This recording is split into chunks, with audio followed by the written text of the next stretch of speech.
Pinoy Boulevard, one-stop shop. Dito mo makikita ang iyong hinahanap. Madami-dami ka din na pagpipilian. Iba't ibang disenyo ang iyong masisilayan. Sigurado lahat dito pang diinan na pamorma. Presyo ay pasok sa iyong panlasa. Bisitahin nyo na to mga tropa kung gusto nyo ng maangas na pamorma. Motos Battle League, Ambush 8. Nandito pa rin kami sa Bunny Ranch Grill House dito sa Bacoor, Cavite. Pinasastig, unang bara, Southern Tagalog, Eliminations, Bracket B. Magingay tayo para sa parating nating laban. Gusto ko magpasalamat sa Bunny Ranch Grill House, kay Boss Tuyo, kay Pops J. Maraming salamat sa pagpapahiram ng venue. Crown Manila, syempre, Vaccine Dose, Ian Angeles, Pastry Vapors, Bado Boutique, kay Tin Kaaway, Pinoy Boulevard 2.0, dyan sa Taiwan, kay Madam Erling Xiao, syempre, Yo Production, Blacksmith Jewelry, at yun, sa mga iba pang mga tropang sumporta sa atin, bumiyahe para lang manood dito sa event natin ngayon. So ayun, pinasastig, unang bara, Southern Tagalog, sa kanan, galing pa ng General Trias, Cavite, mag-ingay para kay MJ. Shoutout sa Henley, sa Gubasco, sa Young Guys, tsaka sa trabaho ko, sa mga trabaho ko, buong galaw. Yo, sa kaliwa naman, galing pa ng Taytay Rizal, mag-ingay para kay Cynical J. Yeah, triangulo. Sorry agad, congrats kay MJ. Yun, nanalo ng coin toss si MJ, pinili niya mauna, si Cynical J, unang banat kay Cynical J, Ambush 8, pakinggan natin. Game? Game! Kilala nyo naman kung sino si MJ. Alam nyo siya yung champion ng Scene Zone Battle Rap. Paano di malalaman? Pinagkakalat mo sa lahat! Champion ako! Wala ka bang ibang masabi, hoy? Baka nakakalimutan mo, champion din si Makoy. Ayoy! Baka nakakalimutan mo, champion din si Makoy. Saka kung champion ka, dapat ba matakot kami? Baka nga sarili mong magulang walang paki na champion ka eh. Kasi kahit ibakat dyan sa balat, sa pagtingin ko basura. Mga nag-champion at lahat-lahat, wala pa rin respetong nakuha. Nag-champion at lahat-lahat, wala pa rin respetong nakuha. Banu pa! Si Shanti na nga lang kalaban nung finals, nagawa pang magpabibo. Sobrang wak nyo dun parehas, dapat talo kayo pareho. Nawalan pa ng premyo. Kaya napapost na lang sa FB, ramdam yung inis doon. Napapost na lang sa FB, ramdam yung inis doon. Tadhana na yung gumawa ng paraan para sabihin sa'yo di mo deserve yun. Pero di talaga nawala yung pera. That is just a reason from the smear trash. Paano mawawala? Sabi ni Ed, sinend daw sa'yo sa GCash.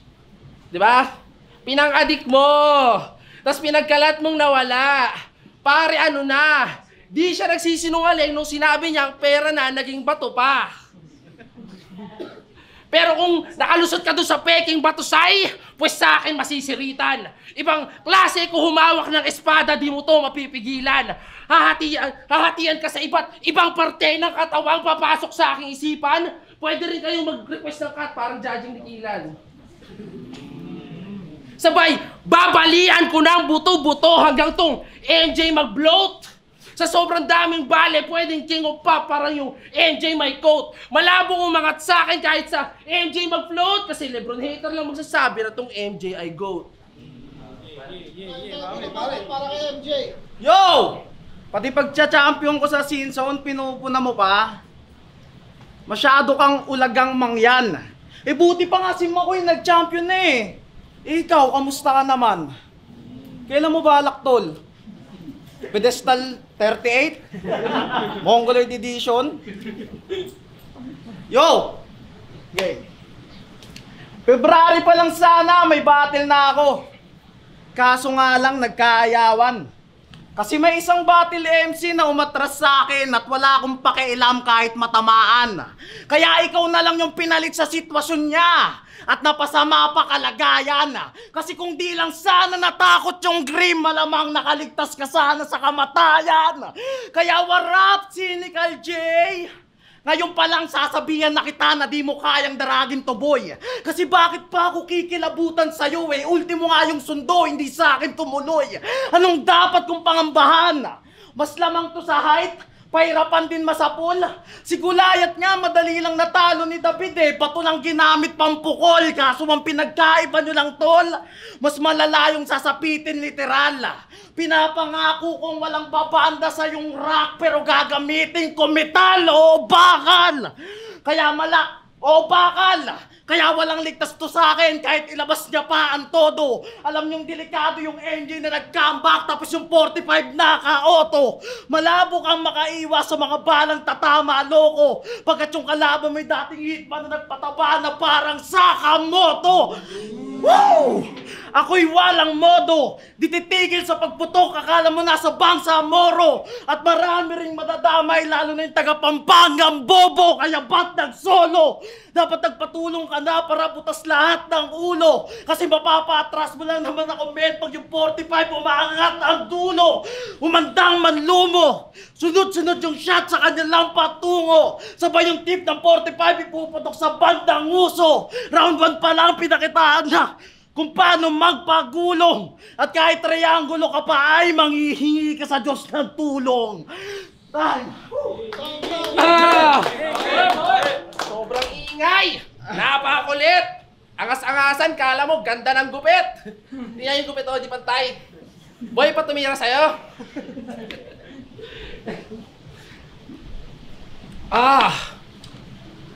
Di ba idol mo si Sak? Anong pakiramdam na yung idol mo sa FB paanga-anga? Kunwari po, parang di dati sa kanya pagaya-gaya. Kung paano ka mag-wordplay, sa kanya'y hinasa rin naman. Sa kanya'y hinasa rin naman. Kung paano ka mag-wordplay, sa kanya'y hinasa rin naman. Palibhasa, binubuli na yung tao kaya tinatanggi na lang. Isang fan na ayaw ma-hate then tilted by the netizen. He's a fan that turned into a hater mala MGK kay Eminem. Porket siya'y palpak nag-flop, kaya ka dumadakdak. Tung sak ng sak kay sak, sa kanya sumasaksak. Speaking of saksak, saksakan ka daw ng lakas kumain. Nababadtrip na yung pamilya mo, lagi mo silang inuubusan ng kanin. Pati yung mga kapitbahay mo, di na nagsiselebrate ng birthday. Tolongis kasi yan. Paano ba naman kahit di nang hiram, biglaan na lang magsusoli ng pinggan? Ang taba mo. Yung kwintas sa akin, bracelet lang sa'yo. Ganun katakaw bibig. Gusto ko sana sabihin nek-nek mo kaso wala kang liig. Ay, beramin mo muna to. Pero kayo, nag-e-ersisyo na yan. Astig din eh, no? Isipin mo, isang linggo ka nang tumatakbo sa isip ko. O isang linggo lang. Inilaan na oras para mag-isip ng mga bara-bara na rhyme. At para rin pamukha sa'yo, you're not even worth my time. Wala akong paki sa TF. Meron ako niyan, marami pa. Andito ako dahil sa gigil na miss ko mang walang hiya. Sisihin mo si M-Site, yung pananahimik ko ginambala. Isa ka na nga lang murahing sasakyan tas sa pader binangga pa. Basic lang yung ganito sa akin. Sa kanya di niya kaya. Nagulat sa nangyari parang si Ice Water kay sinagtala. Yo! Bina-bina to masyado. Feeling icon pamatik. Sinong nagsabi sa'yo na idol ko si Sak? Wala akong idol na adik. Sino? Sabi mo, hirap mo sa akin. Parehas ko yung pagtatampalin. May mawala. Yo! Tinanggalan niya ng intro si Rayan. Kasi akala kinaastig ng Nirdo na yan. Pero di niya alam, naging kabastusan lang yung estilong ganyan. Tulak pa ng tulak si Bano. Kung umasta ka, alam mo kung sinong halang. Di naman naka-step up kay Jabo, kaya pinatunayan mo lang tol na hanggang intro ka lang. Kasi real talk, walang respeto sa FRBL to si Brad. Pues ngayon mabubugbog to pangako.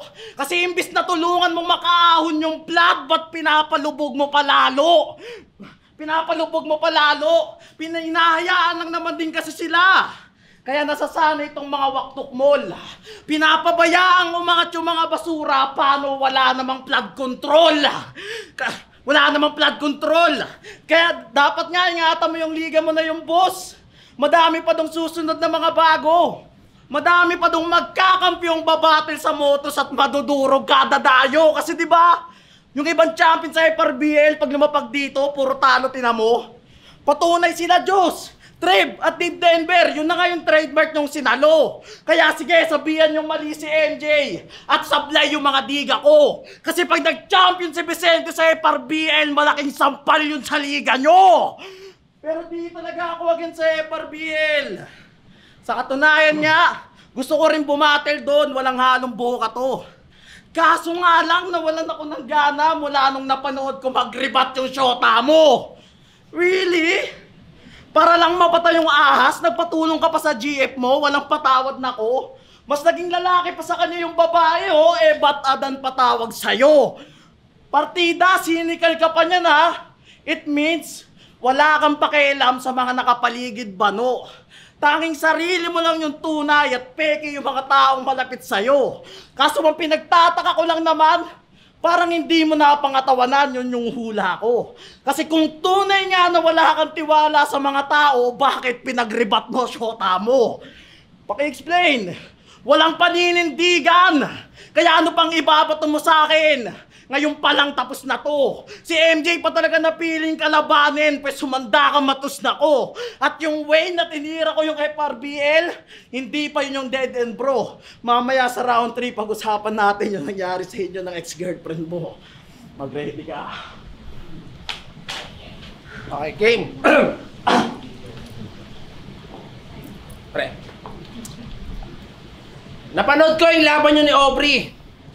Lupit, parang nagmamahalan talaga.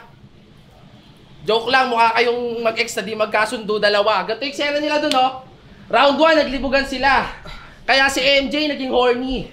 Round 2, nilabasan siya ng cellphone ni Aubrey. Sakit nun, par. Porket nakapag-flip top, di ka na pinaghandaan. Porket nakapag-flip top, di ka na pinaghandaan. Porket nakapag-flip top, di ka na pinaghandaan. Imbis na si Aubrey magbasa sa mga rounds niya, yun, nagbasa na lang. Tapos nung round 3 na ni Aubrey, meron lang siyang 2 lines. Tapos biglang time. 2 lines lang yung meron siya doon, tapos di pa magka-rhyme. Kawawa ang wala. Pero di ko masisi si Aubrey. Kasi nakakatamad talaga sulatan to. Pinipigilan ko lang yung sarili ko, pero gustong-gusto ko gawin yung sayo. Pero hindi.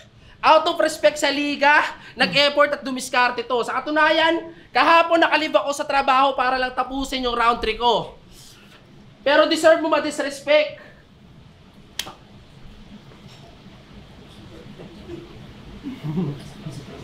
Pero deserve mo ma-disrespect. Kasi tarantado ka, Chong. Saka wala ka namang magagawa pag nagbasa ako ngayon.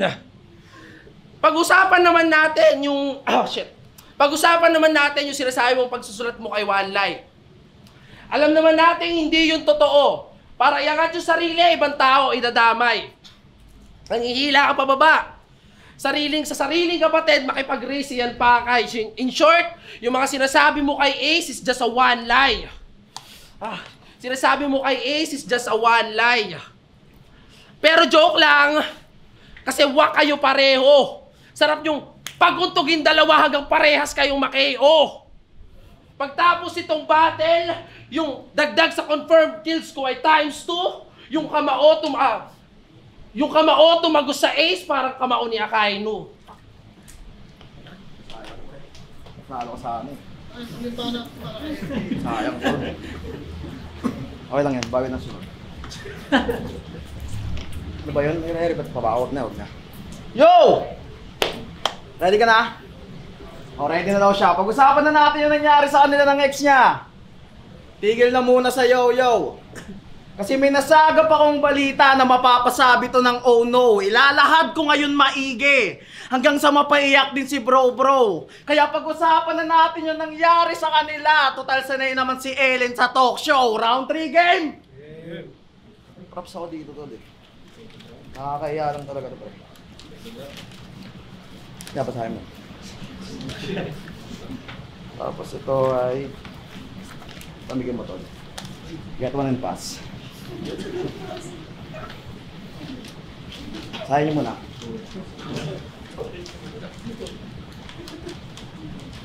Game, round 3 game! Game! Niloko niya si Ellen! Sa kadahilanang nahuli siyang may kasamang ibang babae sa litrato. Ang cute pa. Paano kaka-capture kasi neto ng photo itong loko na captured siya? Buti na lang malakas kutob ni ate.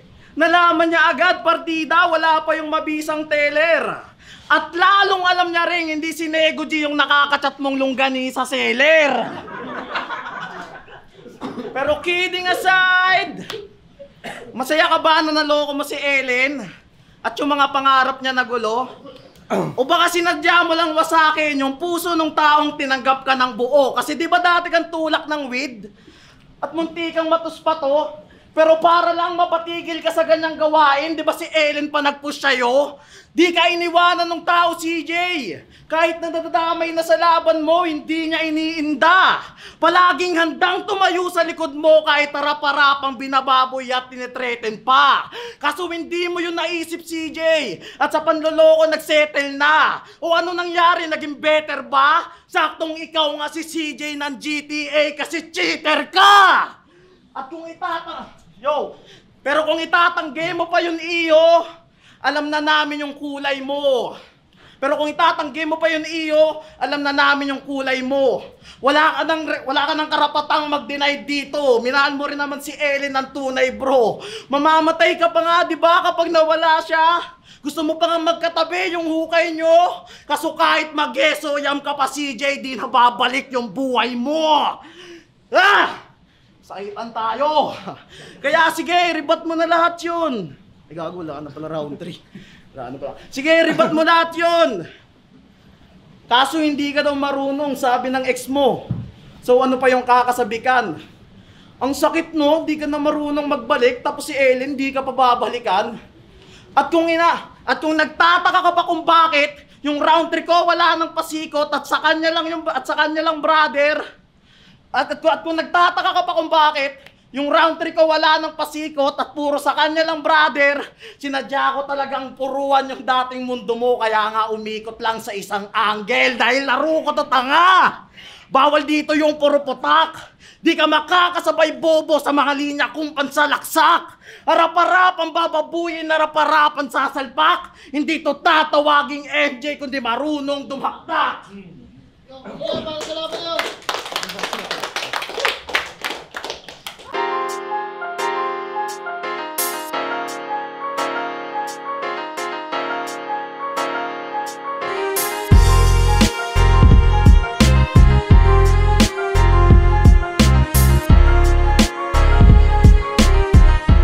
Motos Battle League, Ambush 8, Pinasastig, Southern Tagalog, Eliminations.